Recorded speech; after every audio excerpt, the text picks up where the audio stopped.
Hi, I'm Melanie from Melanie Shore Yoga, and today we're going to be working on Balasana, which is also known as child's pose. So you can start like this. If you can't sit like this, that's fine. You can even just start up like this.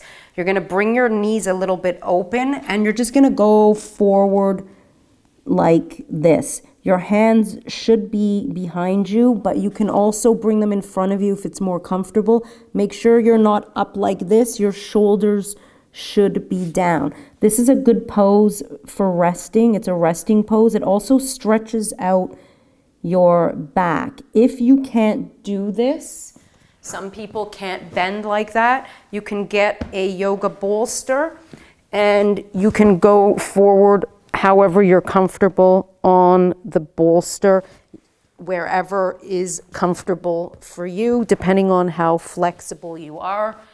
You can even pull it out even further. That's up to you. Then when you're done, you breathe in and come up, and you breathe out and you come back to sitting.